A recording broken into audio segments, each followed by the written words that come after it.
Music Station, DWJE 88.1 FM, Radyo Pangasinan.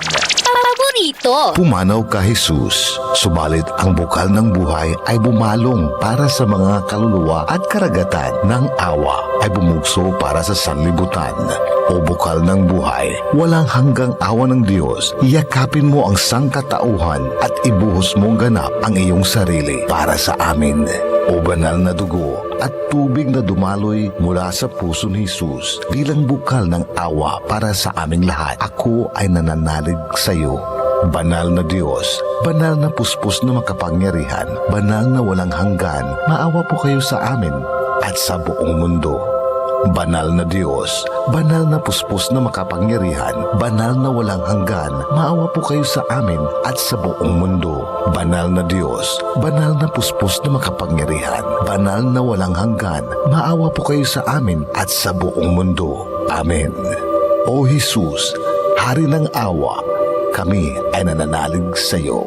Ang Radyo Pangasinan ay bumabati sa inyo ng magandang hapon sa inyong lahat. Tired of the stress and noise of the city?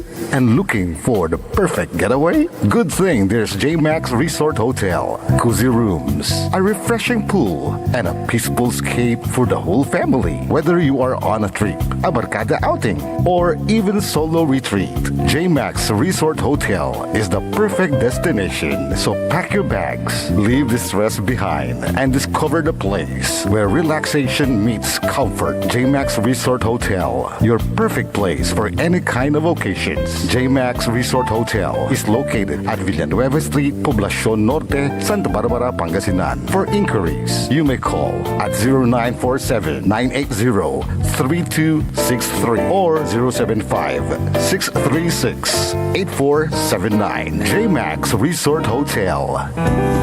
Parad aliguas, tan arangkaday kalasyaw, ang inyong lingkod sa ating bayan. Ang bawat isa ay mahalaga. Sama-sama nating itaguyod ang disiplina, malasakit, at tunay na pagbabago. Sa tulong ng inyong suporta, patuloy nating mapapalago ang ating komunidad. Malinis, ligtas, at maunlad. Isang mensahe mula kay Mayor Patrick Agustin Caraman. Kasama ninyo sa bawat hakbang tungo sa progresibong bayan. Alagang Caraman, Kalasyaw, para sa lahat. Want to escape the hustle and bustle of city life? Look no further than the River Palm Hotel and Resort, your premier destination for affordable luxury in Pangasinan. Nestled in the heart of Barangay Banyaga, Bugalyon, our hotel is surrounded by the breathtaking beauty of the Agno River. Our haven for comfort embodies the essence of Southeast Asian hospitality. Whether you're seeking a romantic getaway, a family vacation, or just a peaceful retreat, the River Palm Hotel and Resort is the perfect choice. So what are you waiting for? Book a tranquil experience where unforgettable memories are waiting to be made. For reservations and more information, visit our Facebook page, River Palm Hotel and Resort. Your home by the river awaits you. Mga kapaboritong tagupenyo, may bagong saya at pagkakataon ka na naman para manalo. Ipinakikilala ang bagong Authorized Agent Corporation ng STL sa Dagupan, ang Golden Key Play Corporation. Mas pinaantig, mas exciting, at mas malapit sa inyo. Araw-araw, may tsansa kang mag-uwi ng papremyo. Legal, ligtas, at suportado ng PCSO. Suportahan ang legal na laro, iwasan ang illegal. Dahil dito, panalo ka na, makakatulong ka pa. Ang STL Dagupan ay hatid sa inyo ng Golden Key Play Corporation at ng Philippine Charity Sweepstakes Office. Popular sa balita, popular sa musika. Pangasinan Golfwaves Network Corporation. Sa Pangasinan, we are the #1 pop music station. DWJE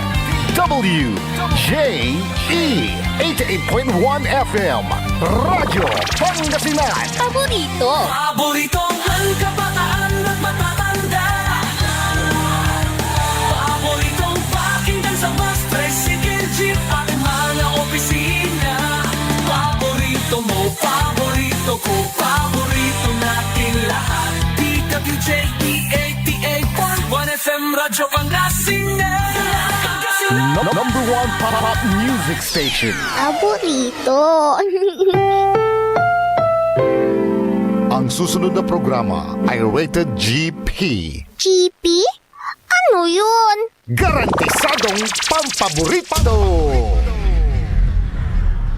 May pangarap ka bang magsimula ng sariling negosyo? Ngayon na ang tamang panahon! Ako po si Dennis Canegosio Ferrer ay maghatid sa inyo ng isang bagong programang tatawagin nating Usapang Business sa Radyo Pangasinan. Dito po ay makakasama natin ang mga batikang negosyante, mga bagong nagnenegosyo at maging mga estudyante negosyante para makapag-inspire tayo ng mas marami nating kababayan na magsimula na rin ng kanilang sariling negosyo. Ang programang Usapang Business sa Radyo Pangasinan ay upang matulungan at gabayan na ang mga nais magsimula ng negosyo sa tamang paraan. Negosyo tips, mga kaalaman para sa mas maunlad na kabuhayan. Muli, ako po si Dennis Canegosio Ferrer na nag-aanyaya sa inyo na samahan niyo po ako tuwing Sabado alas 3 hanggang alas 4 ng hapon dito po lamang sa DWJA 88.1 Radio sa bagong programang Usapang Business. Usapang Business sa Radyo Pangasinan. Negosyong may pangarap, tagumpay ang hinaharap.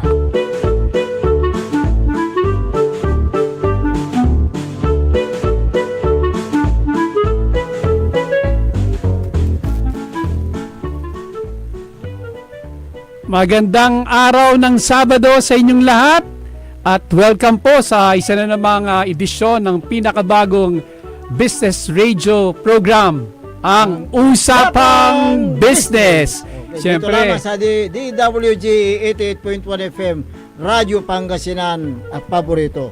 Opo, siyempre, makakasama nyo sa araw nito ng Sabado, August 15, 2026, ang inyong pong kanegosyo, Dennis Ferrer, at siyempre ang aking kasama. Ako naman si Dennis Muhares at sa technical control si Engineer Nixon Dakal. Ayan. Okay, partner. Aha. Talaga namang masasabi natin na magandang araw, no? Dahil maganda na yung sinag ng araw kanina. Tama ka dyan. Lumitaw na si Haring Araw. Oo. Matapos tayong hagupitin ng isang napakalakas na bagyo na naman dito sa ating lalawigan ng Pangasinan. Ayan, at siyempre maraming apektado ang negosyo, yung mga nasa low-lying areas, kaya't mag-start na naman sila na babangon. Okay, pero alam mo partner, ang maganda sa mga Pangasinense, katulad na rin syempre ng mga Pilipino in general, no? Talaga namang sa kabila ng napakarami o napakalaking mga pagsubok na yan, ay talaga namang malaki pa rin yung kanilang mga ngiti sa labi, di ba? Ayan, oo. Kaya ngayon,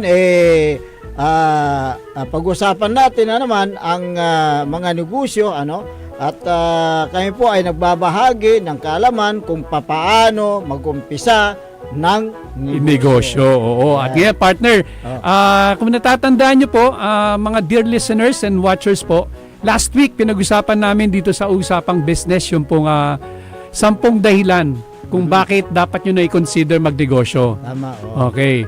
So sa mga nakakapag-isip-isip na po na, maganda pala talagang magnegosyo, Tama. panibagong topic naman ang pag-uusapan natin. Okay. Oo, ito yung ano ba yung mga katangian o karakter na dapat taglayin ng isang nagnenegosyo na o magsisimula pa lang negosyo Ayun. para naman masiguro na talagang uunlad, lalago ang kanilang mga negosyo, partner. Siguro pag mag-uumpisa ng kanilang negosyo, dapat nilang yung itama ko ang paggamit ng pera sa pamagitan ng tamang pagninegosyo. Yes, tamang paggasta, partner. Oh, ang ganda na sinabi mo na yan. Talaga namang yan ang isa talaga sa dapat nilang isaisip. Correct. Pero dako na tayo sa main topic natin sa araw na ito dito sa Usapang Business. Ano po ba yung mga karakter o katangian na dapat taglayin ng isang negosyante o ng isang nagbabalak pa lamang magnegosyo? Ayan, Okay, so number 1, self-confidence, partner. Okay. Kailangan talaga na self-confidence mo ay nag-uumapaw, no? Bakit? Kasi alam mo, partner, ito yung pag nagsisimula pa lang ang isang tao ng negosyo niya, nakakalungkot mang isipin, pero ito yung nangyayari. Marami ang hindi maniniwala sa'yo. Tama.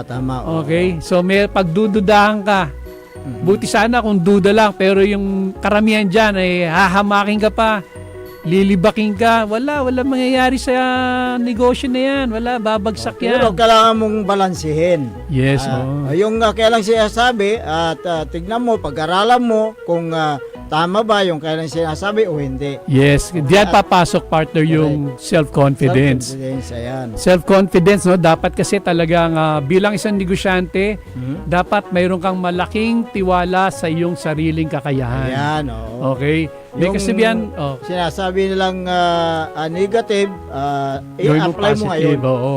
Kung paano, kailangan mo yung tibay ng puso, tibay ng loob, para sa ganun ay lalago yung negosyo mo. Correct, partner. Alam mo, meron lang akong gustong ibahagi tungkol sa self-confidence. Isa itong napakagandang English quotation. Ang sabi ng quotation na yan, i-quote ko lang, if you don't believe in yourself, then nobody else will. Correct. So sa Tagalog, kung ikaw mismo hindi ka naniniwala sa sarili mo, sino pa ang maniniwala sa iyo? Kaya talagang bilang isang negosyante, talagang dapat magkaroon ka ng tiwala sa iyong sarili, sa iyong sariling kakayahan. Alam mo, meron akong nabasa tungkol doon sa isang ibinahagi. Itong si Ching Kitan, isang Filipino motivation speaker. Magaling nga, partner. Yung sinabi niya, yung tatlo lang, yung think, reflect, apply. Think, reflect, apply. apply. Yun. Alam mo, fan din ako niyan, si Mr. Ching Kitan. Si Ching Positive. Napakahusay din yan na business mentor. Yan ang isa sa mga pinapakinggan ko. Pero yun na nga, ang tanong naman, dapat may self-confidence, no? Pero, paano mo naman mapapataas ang iyong self-confidence? Yan naman ang susunod na tanong. Ang sagot po dyan, talagang dapat mag-aral po kayong mabuti. Ayan. Ng mga bagay-bagay tungkol do sa negosyong balak nyong pasukin. Ayun. So, dapat you must be equipped with all the knowledge, needed in order for your business to succeed. So hindi pa basta-basta padalos-dalos. Yes, tama. Dapat pag-aralan mo talaga. Ngayon naman, kung kulang pa ang iyong sariling pag-aaral, dito naman papasok yung mga tinatawag natin na business mentors. Ayun, okay. Katulad nga ni Ching Positive. Ching Positive yan. Mahusay yan. At katulad na sa social media, lagi na binabanggit, marami po kayong makikita na mga mahuhusay na business mentor sa social media.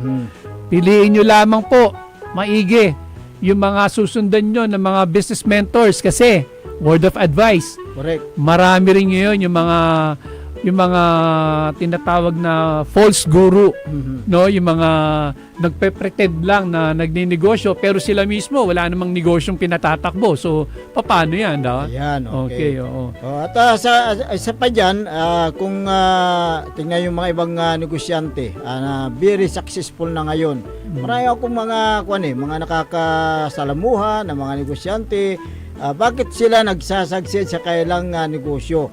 Number one, time is gold, ika nga.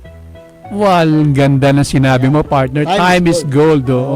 Huwag sayangin ang oras. Oo. Bawat minuto kasi sa mga negosyante sayang. Mahalaga. Mahalaga sa kanila.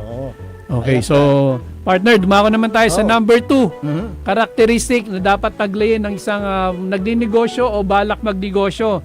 Ito yung tinatawag na strong management and communication skills.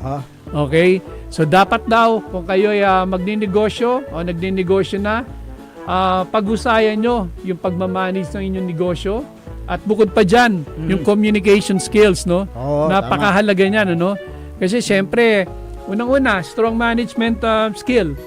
Dapat, ang gusto po niyang tumbukin you are on top of the situation. Yun. Hands-on, partner. Hands-on. Ibig sabihin, hindi pwede yung magtatayo ka ng negosyo tapos pababayaan mo sa ibang tao. Hindi po yan mag-work. Correct. Lalo na kung bago pala yung negosyo, partner. Dapat talaga personal attention. Correct. Ayan.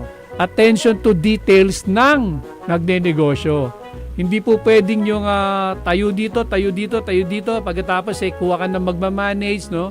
Kailangan ikaw muna yung Exactly. mag-manage. Hanggat hindi lalago yung negosyo mo, pag lumago na yan, pwede ka nang kumuha ng Oo. kasama mo. Ibig sabihin, one business at a time. Correct. Wag po yung isang business, talon dito, business, hindi po yun. Kailangan concentration. Focus. Ayan. At ang isa pa po, communication skills, no? So dapat talaga mahusay ka makipag-usap, marunong ka magpaliwanag ng iyong proposal, ng konsepto ng negosyo. Kasi partner, kailangan ng strong communication skills dahil diyan ka makakakuha ng mga potential partners. Ayun, okay. Lalo na kung partner, kung medyo may maganda kang business concept, pero kulang ang kapital mo, hindi yan problema. Basta Marunong ka lang. may communication skills mo na develop mo. So kasi pag mahusay kang makipag-usap, yung sincerong pakikipag-usap, partner, hindi yung bobola, dadaanin mo sa buladas, ha? Kailangan na yung i-market mo. Yes, yung, oo. yung bawat salita mo. May maganda kang negosyo, kulang ka sa kapital, pwede ka pong makapag-invite ng mga business partner o kaya investors o kaya gawa mo ng franchising business model yung negosyo mo. Tama, okay. So ganyan ka-importante, partner, yung strong management and communication skills. Oo. So dumako naman tayo sa pangatlo, no? Pangatlong karakteristik o katangian dapat na taglayin ng isang nagnenegosyo. Dapat creative ka Ayun, at okay. innovative, Innovative. no? Okay. Ano ba yung difference ng dalawang yon? Pag creative, magaling ka mag-isip Tama. ng mga ideya, Idea. ng mga konsepto. Pag sinabi namang innovative ka, partner, ito yung meron ng idea diyan, pero masahanapan mo ng paraan kung paano mas mapapaganda pa yan. Ayun. Okay, so yun ang pagiging innovative naman. So importante po yan sa inyong pagninegosyo. Meron akong magandang example sa pagiging creative at innovative ng isang negosyante. Okay. Ito, I'm sure kilala natin lahat to, partner, Mang Inasal. Tama. Oo, yan yung nagsimula ng masarap na chicken inasal. Alam mo ba na nagsimula niyan many years ago, batang-batang negosyante, nasa 20s pa lang si Mr. Injap Sia. No? Okay. Injap Sia, taga Bacolod dyan. Ano? Kulod, Alam mo, nung sinimulan na, creative, innovative, no? So, nung nag-iisip siya ng negosyong papasukan, nakita niya sa merkado, wala sa mga fast food man lang, yung mga iniyaw style. Tama, So, doon pumasok yung idea niya na gawin nating, maglagay tayong inihaw. So, to cut the long story short, partner, nabuo yung Mang Inasal. Alam mo, wala rin siyang pera. Nanghiram lang siya ng pera sa kanyang mga magulang. Ayun. Okay? Nanghiram lang siya ng, if I'm not mistaken, 1 or 2 million pesos para masimulan yung negosyo. At nung nagsisimula na, ito pumasok sa pagiging creative niya, no? Nung meron na siyang isang outlet siguro sa mall, so naglalakad-lakad siya sa mall, nakita niya yung mga dati, yung usong-uso doon, yung nagsisimula pa lang yung unlimited call and text. Ayun, tama. Di ba? Oo. Unlimited call and So text. doon siya nagkaroon ng idea. Yun yung tinatawag na creativity, Creative. tsaka innovation. Correct. Mula dyan sa simpleng konsepto na yan na only call and text, doon niya naisip yung only rice. Ayan. No? Na talaga namang kinagat ng masang Pilipino. Dahil saan ka pa? Tama. Biruin mo, only rice. Alam mo naman tayo mga Pilipino, talagang rice eater tayo, di ba? Tama. So ganyan po ang example kung bakit kailangan nyo po maging creative at innovative kung kayo po ay nagninegosyo. At isa pang kwan dyan, idugtong ko dyan, kung kilala actually ng buong mundo ito, isang successful na negosyante, itong si Ramon S. Ang.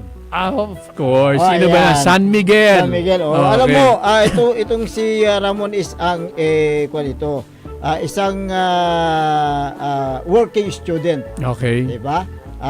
Siya ay tumutulong sa talyer Tama. talyer, di ba?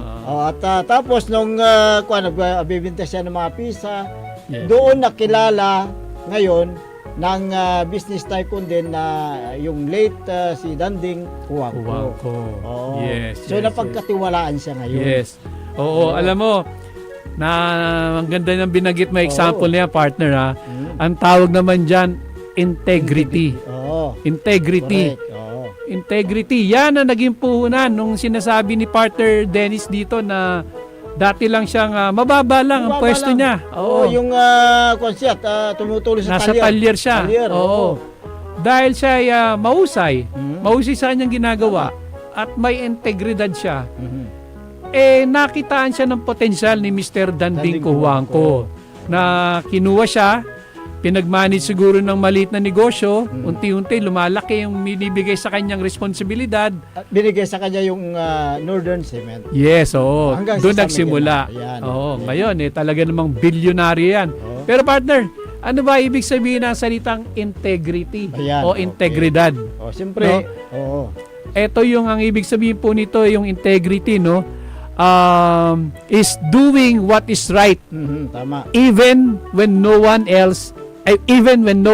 is watching. Oh. So ibig sabihin, mag-isa ka lang, ginagawa mo kung ano yung tama, kung ano yung nararapat, maski walang nakakita sa'yo. Ina-apply mo yung Oo, pinaghuhusay mo yung trabaho mo, maski walang tao. Hindi katulad ng iba na medyo dyan sipag-sipaga pag nandiyan yung mga bossing, di ba? Oo, So hindi po integrity ang tawag doon. So kailangan din po yan, integrity. So yan po yung pang-apat natin, no? Panglima naman, partner. Ito, dalawa to. Perseverance. Perseverance. Ano po ibig sabihin ng perseverance? Ito po yung never give up attitude. Oo, tama. Wag kang susuko. Kahit na ilang beses kang nadapa, Exactly. babangon ka pa rin. Kasi lagi po namin sinasabi rito, ang pagninegosyo po, hindi po yan madali. Marami pong pagsubok, maraming challenges, maraming paghihirap. Okay? Pero hindi po namin kayo, ano tawag mo dito? Dinidiscourage, no? Oo. Kumbaga, word of advice lang po ito, na talaga po namang hindi madali. Pero, once na nag-persevere ka, no, yung hindi ka nag-give up, diyan mo naman makakamtam yung bunga ng iyong pagsisikap. Pagsisikap. Oo. So kailangan mo yung yung sikap at tiyaga. Exactly. Yan, Oo. oo. Number 6, partner. Ano ba ang isang kailangan nila bago tayo mag-break, no? Yung tinatawag naman na resilience. Ayan. Okay. Resilience, ano? Ang ibig sabihin naman nito sa aming mga tagapakinig, tagapanood dito sa Usapang Business, ito po yung abilidad ng isang nagnenegosyo na bumangon, no, pag bumagsak. Tama. So yan yung resilience, no? Yung ability to recover, to bounce back. Correct. So yan po yung resilience na So tinatawag. never give up. Never give up, Ayan. resilience, no? Talagang nagtayo ka ng negosyo, hindi nag-click, Bangon ulit. bangon ulit, Ayan. tayo ulit. Huwag kang mag-change ng negosyo. Okay. Kailangan yung negosyo mo, Tama. May punto ka dyan, partner, Oo. no? Bumagsak yung negosyo at sinimulan mo, let's say pagkain, siguro dahil may mali sa sistema mo, no? So, wag ka muna magpapalit agad. correct. Oh, ang ganda. So, imbis na magbago ka ng negosyo, pag-isipan mo kung paano mo ba ma-improve yung negosyo sinimulan mo na yon. Para makilala ng mga customer. Oo, pag-aralan mo yung kung produkto mo. paano mo ma-improve yung negosyo, partner. So, nagtayo, bumagsak, bangon. Nagtayo ulit, bumagsak, bangon ulit. Ayun. So siguro, pagka ginawa mo na lahat ng mga adjustments do sa negosyo na yon, pero nagfe-fail pa rin, siguro that is the time, partner, na pwede nang mag-consider na magpahinga muna at mag-isip kung para anong ibang maganda. negosyo na naman. Ayan. Okay.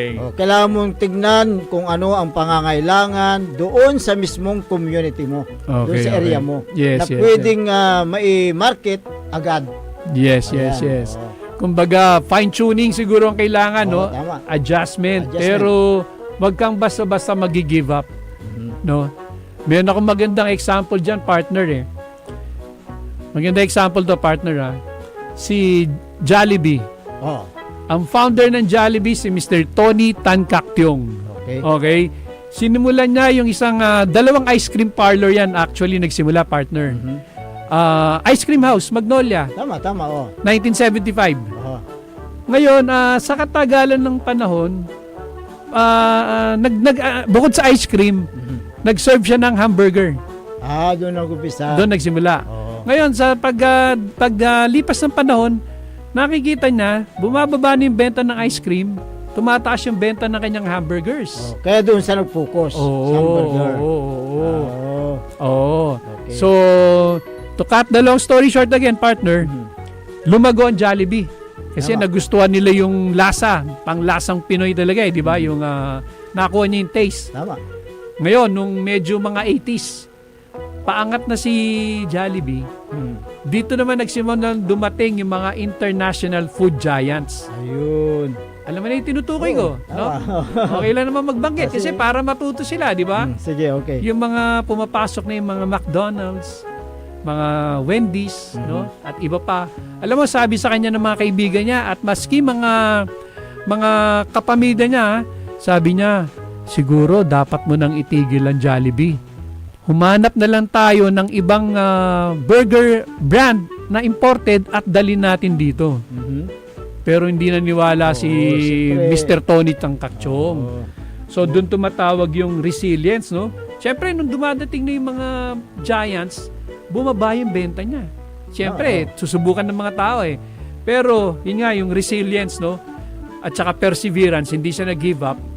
Imbis na makinig siya doon sa sinasabi ng mga tao, mas lalo niyang pinagbuti yung kanyang Jollibee. Hindi hanggang siya ngayon. hindi siya nag-give up, nag-bounce back siya. So ngayon, 2026 po, yung mga international burger giants na yan ang ginagaya yung business model ni Jollibee. Ayun. So iba talaga ang mga Pinoy. Napakahusay. Correct. Siyempre, alam mo kasi yung Pinoy, marunong mag-isip yan. Yes, Ano? yes. Pero dapat yung ibang Pinoy dyan na gustong magnegosyo, pumasok sa negosyo, pag-isipan nilang mabuti yung magandang produkto na yun yung may apply nila sa kanilang lugar. Okay, okay. Na talagang, Tama. Oo. Kasi ang maganda ngayon talagang yung negosyo eh. So, Negosyo paano? talaga. Oo. How to start? How to manage? How to manage? How to grow. Yan. Okay. Yan ang maganda dyan. So, alas 3:30 na po. Okay, Mga kababayan, mga suki ng usapang business. magbabalik kami sa ilang pang mga topic tungkol sa negosyo, makalipas lang po ng ilang paalala. Pare, ang tidudungalan mo? Ay, so 88.1 FM, Radyo Pangasinan, paborito. Bali-bali ritugtugan dadya. Paborito miya talaga si Rinawa. Imbagabagam. Aya, so number 1 pop music station. DWJE 88.1 FM. Radyo Pangasinan. Paborito. Looking for a place where comfort meets flavor?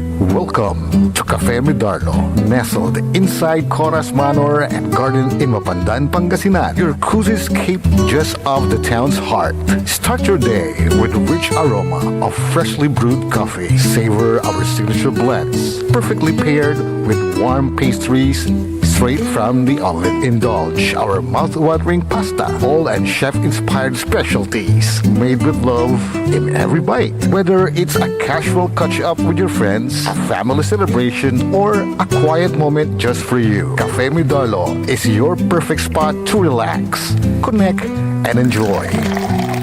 Visit us today at Cafe Midarlo in Coras Manor and Garden, Mapandan, Pangasinan, where every cup tells a story and every visit feels like home.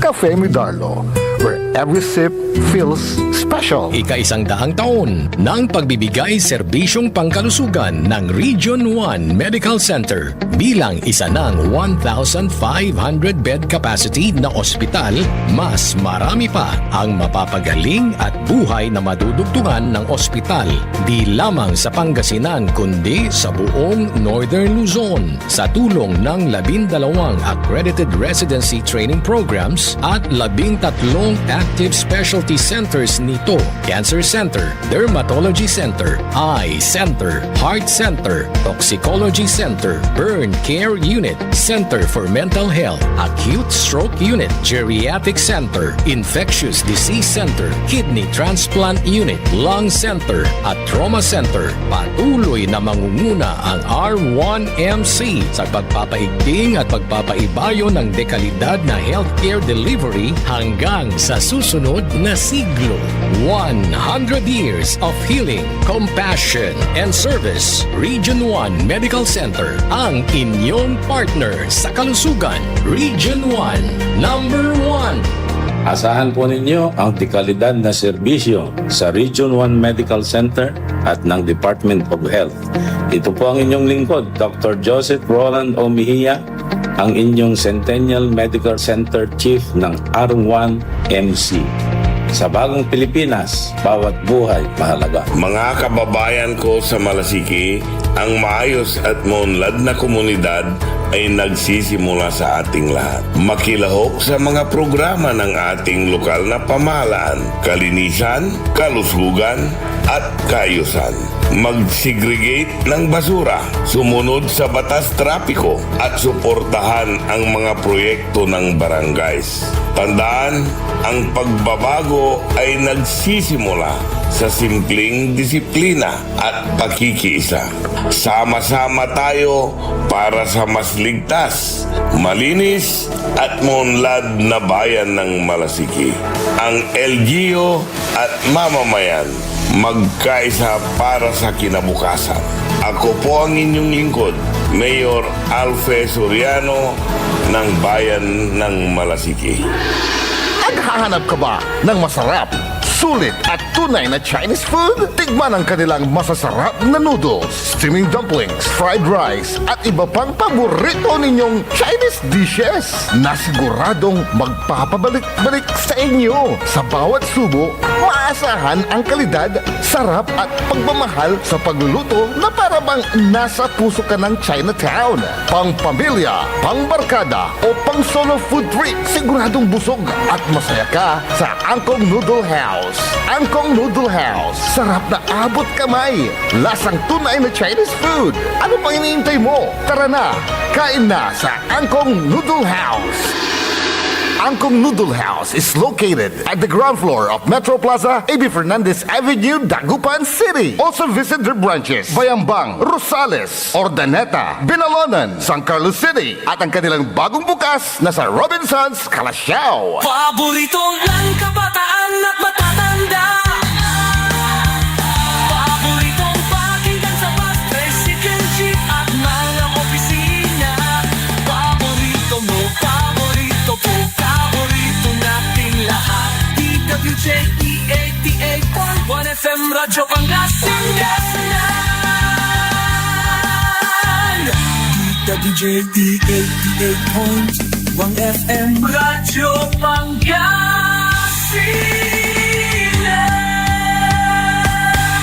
Paborito. May pangarap ka bang magsimula ng sariling negosyo? Ngayon na ang tamang panahon. Ako po si Dennis Canegosio Ferrer ay maghatid sa inyo ng isang bagong programang tatawagin nating Usapang Business sa Radyo Pangasinan. Dito po ay makakasama natin ang mga batikang negosyante, mga bagong nagnenegosyo at maging mga estudyante negosyante para makapag-inspire tayo ng mas marami nating kababayan na magsimula na rin ng kanilang sariling negosyo. Ang programang Usapang Business sa Radyo Pangasinan ay upang matulungan at gabayan na ang mga nais magsimula ng negosyo sa tamang paraan. Negosyo tips, mga kaalaman para sa mas maunlad na kabuhayan. Muli, ako po si Dennis Canigosio Ferrer na nag-aanyaya sa inyo na samahan niyo po ako tuwing Sabado alas 3 hanggang alas 4 ng hapon dito po lamang sa DWJA 88.1 Radio sa bagong programang Usapang Business. Usapang Business sa Radyo Pangasinan. Negosyong may pangarap, tagumpay ang hinaharap.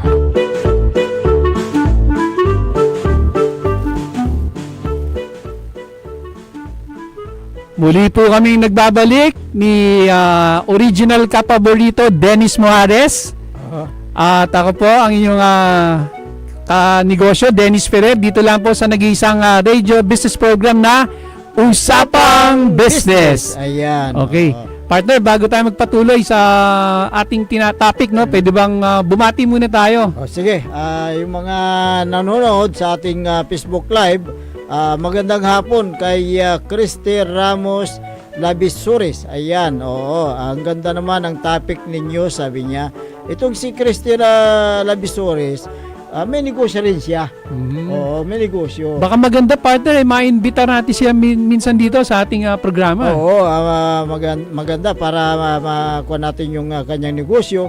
Okay, ganoon din si May Garlitos, magandang hapon, sabi niya. Si Emma Duque ng Australia. Ayan. Oo, magandang umaga sa inyo diyan sa ibang bansa, ano. Magandang umaga. Ganoon din si Kapitan Saldi Bauson. Ayan, nanonood. Magandang umaga. Magandang hapon pala. Magandang hapon sa inyo. Okay. Partner, ako meron din ako mga babatiin, ano. Kanina napadaan ako sa Balingit Constantino Lasip Elementary School, no? Ayun. Yung elementary school doon sa aming barangay na talaga namang binaan ng gusto. At nandoon lahat ng mga guro, no, magulang at siyempre kasama ang kanilang principal si Ma'am Imelda Paraino na naglilinis, no. So mabuhay po kayo mga guro, principal, mga magulang ng Lasip Balingit Constantino Lasip Elementary School. Oo. At isa pa, partner, batiin ko lang yung mga kaibigan natin na taga Master Siomay, no? Sila Gideon Nicar, Dan De Vera, at saka si Manny De La Cruz. So, hi sa inyo dyan.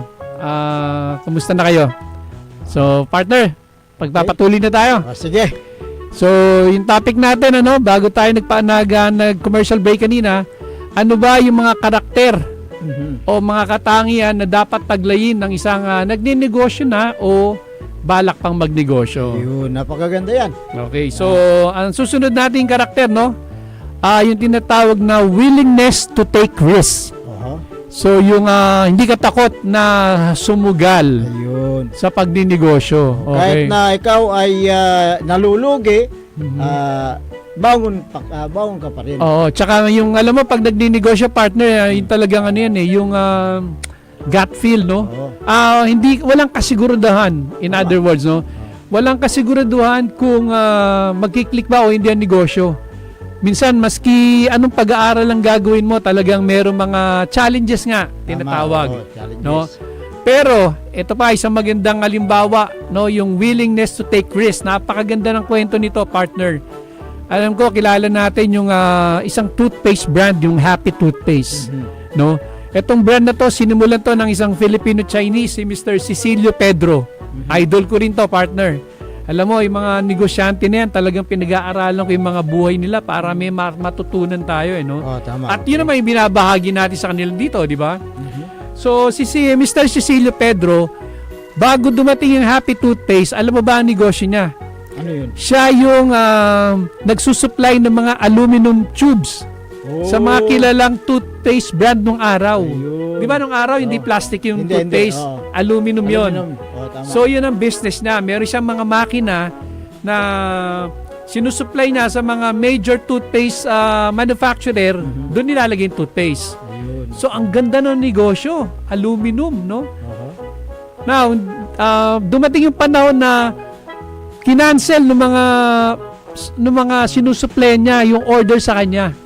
Dahil nag-shift na itong mga toothpaste manufacturer sa plastic na tube. Yung ginagamit natin ngayon, di ba?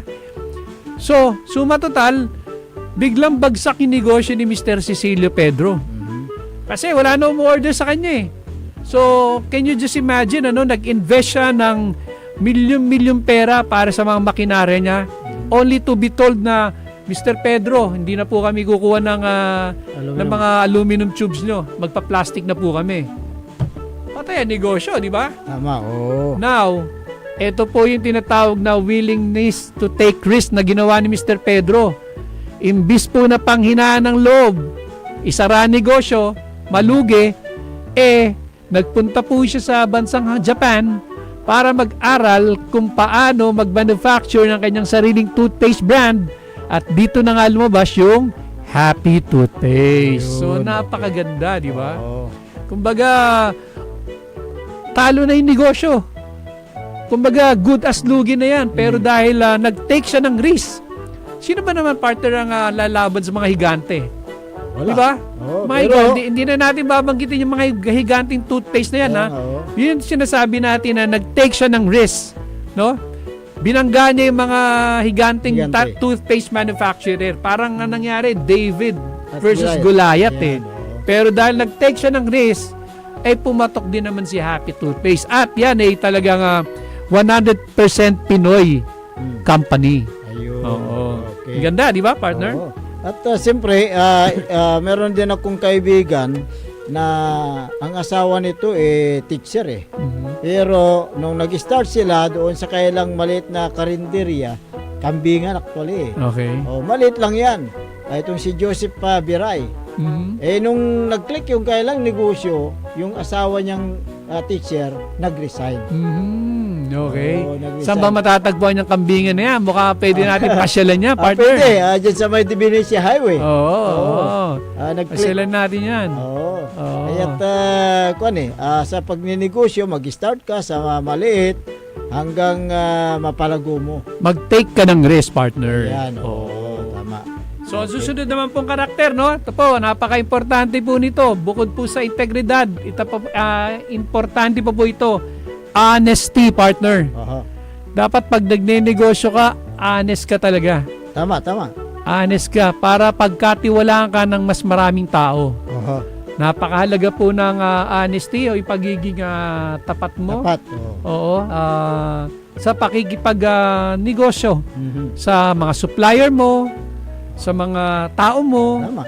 at lalo sa mga customers mo. Importante yan. Oo, ibig sabihin, no, honesty. Bibigyan ko lang po kayo ng example.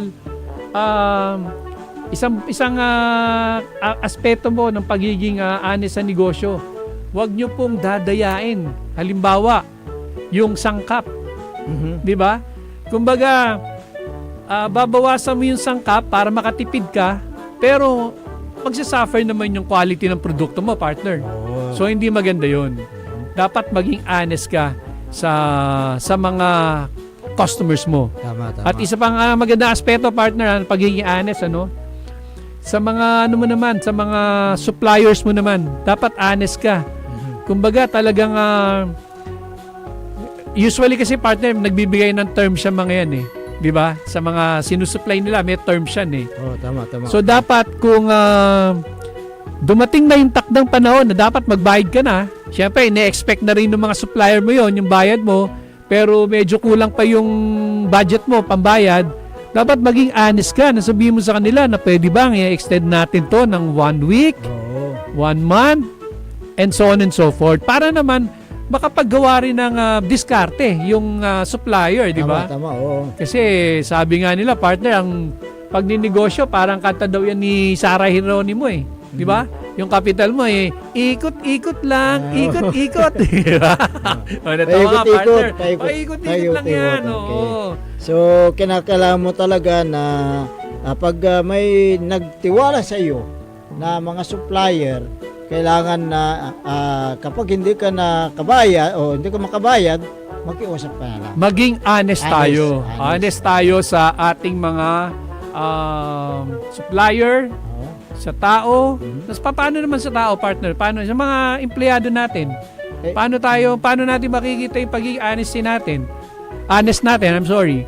So kung magandang kita, bigyan mo naman ng incentive. Tama. Di ba? Bigay mo yung mga benepisyo.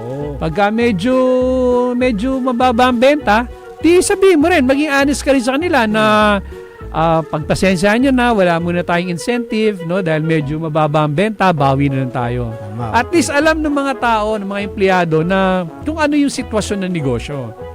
Oo. So, Okay. yun ang kwan dyan, importante dyan na i-apply mo sa yung mga yung mga negosyo mo para sa ganun ay yung mga nagtitiwala sa iyo pagkatiwalaan ka habang may negosyo ka. Honesty Oo. is the best policy, partner. Ayan. Oo. Oo. So yung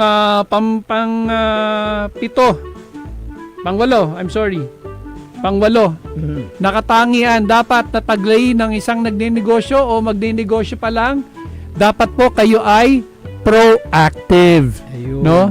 Proactive, hindi reactive. Ano ba yung difference ng dalawang yon, partner? Ang proactive po, unahin muna natin yung reactive. Alright. Ang reactive na negosyante, partner, kumikilos lang yan o nag-iisip ng solusyon pag nandyan na yung problema. Ayun. Oo. As compared to proactive, bago dumating yung problema o yung mga challenges, meron na silang mga paghahandang ginagawa Tama. para hindi sila mabubulaga. No? Ay, may problema. Tsaka ka pala mag-isip. Hindi po pwede yun sa nagninegosyo. Okay. So, dapat po proactive kayo. Sa English, ang ibig pong sabihin niyan, proactive is making things happen. O anticipate mo. Isipin mo na kung ano yung pwedeng mangyari na challenges para mapaghandaan nyo. Para hindi po kayo nagugulat na lang. Okay. So, pang-siyam, partner. No? Sige. Pang-siyam. Open to change ka dapat. Bukas ka sa mga pagbabago. Ayun. Okay. Dapat open ka sa mga changes sa industry. Industry, okay. Nakakapag-adapt ka. Hindi pwedeng alam mo, hindi unpredictable ang pagninegosyo. Kaya dapat open ka sa change, partner. Dapat and for one, sa isang negosyante, para open ka sa change, dapat marunong ka makinig sa mga tao mo, Tama, okay. lalo na sa customers mo. No? Kaya importante, partner, yung meron kang customer feedback na tinatawag Dapat kasi alam mo kung ano yung ano ba yung gusto ng mga customer mo, ng market mo, para makapag-adjust ka. Para hindi yung nangangapa ka, hindi mo alam kung anong gusto ng mga customer mo, ng consumer mo. Okay. For example, kung meron kang karinderya nga, may mga luto ka dyan, kung ayaw ng mga customer mo. Ang sabihin nila itong gusto namin na iluto mo.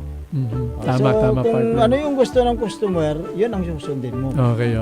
Para sa ganun, mabinta yung produkto mo. Okay. Meron naman isang classic example na ibabahagi, partner, no? Kung paano ang isang negosyante ay open to change, no? Alam mo, nung nagsisimula pa lang ang McDonald's dito sa Pilipinas, partner, wala naman yung mga fried chicken Wala talaga. wala silang spaghetti. Okay? Maski sa international, maski sa anumang bansa yan na may McDonald's, wala pong fried chicken, wala pong spaghetti. Now, sa paglipas ng panahon, nakakarinig sila ng mga customer feedback na maganda po mag-serve kayo ng fried chicken tsaka spaghetti. Para, alam nyo, yan talaga yung nahanap ng mga bata, lalo pag may birthday. So, napaisip ngayon yung McDonald's Philippines, McDonald's Philippines ba? Okay nga, dapat pala, So, isinangguni naman nila yan sa international. So, pinag-aralan na international, pinayagan naman. So, yun po yung example na dapat meron tayong bukas yung isipan po natin. Para i-adapt mo kung ano yung sinasabi ng mga tao. Tama. Pakinggan mo kung ano yung gusto ng target market mo kasi sila naman talaga yung magbibili, di ba? Hindi pwedeng, hindi bawal lang sa US hindi namin hindi po pwedeng gano'n. Kanegosyo dapat po bukas po kayo sa anumang pagbabago, lalo't higit kung ito po ay hinihiling ng inyong mga target customers. So, at pangwakas, partner, Pang-sampu na katangian. Dapat sa isang nagninegosyo ay visionary ka. Visionary ka. Ano ibig sabihin nun? Yung nakikita mo kung ano yung nasa harapan mo. Sa darating na ano, yung nasa harap. Yung Correct. may vision ka. May plano ka para sa hinaharap. No? Dapat yung ano mo, yung open-minded ka. Visionary ka. Alam mo kung anong gusto mo mangyari sa negosyo mo. One example, partner. Balik tayo kay Jollibee, kay Mr. Tony Tan Gak Chong. No, nung una, ice cream parlor lang siya. Tapos naging hamburger, naging Jollibee. So, pag sinabing visionary ka, na-establish mo na yung brand mo sa Philippines, di ba? Tama. So ngayon naman, dahil may vision ka na palakihin pa yung negosyo mo, naisipan naman nila sa Asian country, di ba? Sa Asia muna, siguro sa Hong Kong, sa Thailand, no? Taiwan, no? Tapos international na, sa US na, sa Europe na. So yun yung may vision na tinatawag. Oo. So yun po,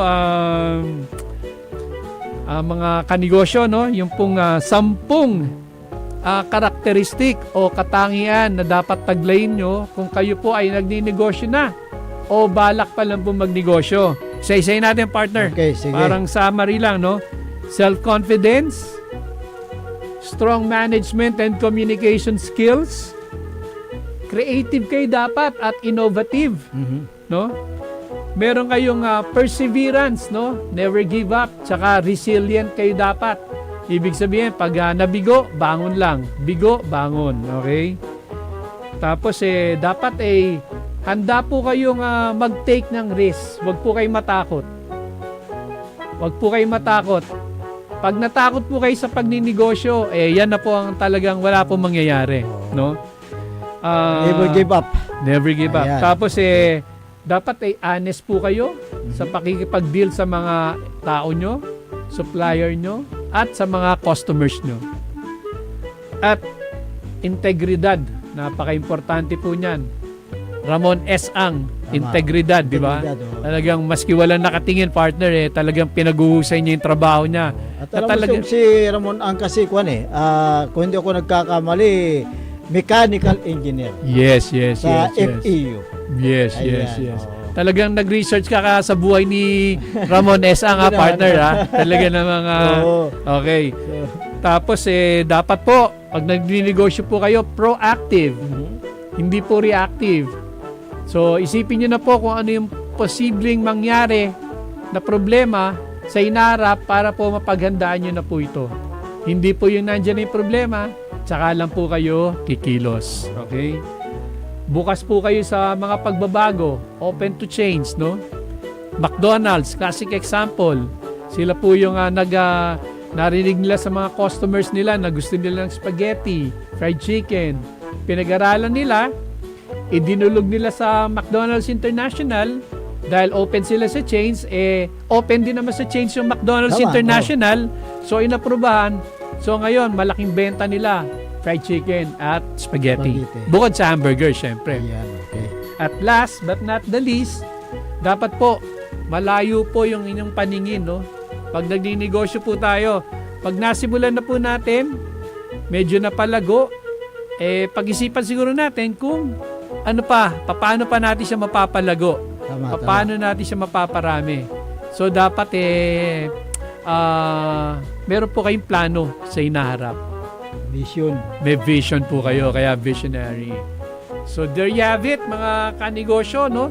Mga katangian po. Sana meron kayong natutunan sa tinalakay namin ni partner rito. At i-adapt ninyo sa inyong mga negosyo ninyo at yung mga mag-i-start naman, kailangan na yung makinig kayo sa mga payo, lalong-lalo na sa aming programa, makinig kayo palagi kung paano mag-start sa negosyo. At siyempre, meron din yung mga social media, may mga magagaling na mga guru, mga mentors. Doon kayo makinig sa kanila para sa ganon ay makapag-start kayo kung paano sa negosyo. Oo. Okay. So, yun. Sana talaga alam mo, partner, alam mo ako natutuwa na nandiyan ka sa tabi ko, no? Talaga namang sa'yo, marami rin ako natututunan eh.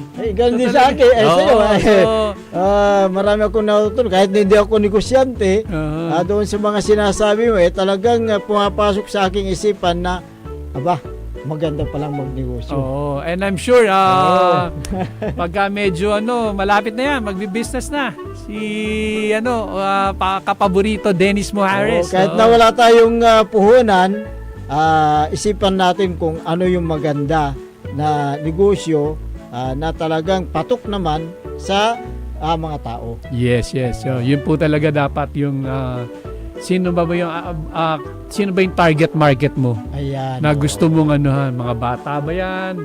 Mga matanda, no? So dapat alam mo yung target market mo. Tingnan mo yung mga online selling, di ba? Kailan pa siya nag-start ng mga yan? Pandemic? Oo, diba? marami naging negosyo nung pandemic ha. Alam mo, partner, nasabi mo yan ha, yung mga estudyante, negosyante na nakapanayam na namin in the past, marami sa negosyo nila nagsimula during the pandemic. Ayun. So in other words, talagang ginamit nila yung oras para makapag-isip at makapagsimula ng isang negosyo, munting negosyo na unti-unti napapalaki. Ayun, okay. Magandang hapon kay National Nebran Fur doon sa Dubai. Okay. International partner International. Si Nebran Fur. Okay. Diyan sa may Dubai. Magandang hapon sa inyo diyan. Okay. Medyo kulang na yung ating oras sa ating palatuntunan. So, muli tayo magpapaalam, partner, no? Sige. At sana sa susunod na Sabado, samahan niyo uli kami ni partner Dennis Mojares, ang original na kapaborito, dito lamang sa nag-iisang programa na tungkol sa pagninegosyo, partner, ang Usapang Business. Siyempre, ako po naman ang inyong lingkod, Dennis Mojares. At ako rin po si Dennis Canegosio Ferrer. Maraming salamat po. Kita-kita po ulit tayo sa Sabado dito lang sa Usapang Business. At dyan naman sa may technical control, nandyan si Engineer Nixon Dakal. Dito lamang sa DWJ 88.1 FM, Radyo Pangasinan, paborito! May pangarap ka bang magsimula ng sariling negosyo? Ngayon na ang tamang panahon. Ako po si Dennis Canegosio Ferrer ay mag-aatid sa inyo ng isang bagong programang tatawagin nating Usapang Business sa Radyo Pangasinan. Dito po ay makakasama natin ang mga batikang negosyante, mga bagong nagnenegosyo at maging mga estudyante negosyante para makapag-inspire tayo ng mas marami nating kababayan na magsimula na rin ng kanilang sariling negosyo. Ang programang Usapang Business sa Radyo Pangasinan ay upang matulungan at gabayan na ang mga nais magsimula ng negosyo sa tamang paraan. Negosyo tips, mga kaalaman para sa mas maunlad na kabuhayan. Muli, ako po si Dennis Canegosio Ferrer na nag-aanyaya sa inyo na samahan niyo po ako tuwing Sabado alas 3 hanggang alas 4 ng hapon dito po lamang sa DWJA 88.1 Radio sa bagong programang Usapang Business. Usapang Business sa Radyo Pangasinan. Negosyong may pangarap, tagumpay ang hinaharap. Parad aliguas, tan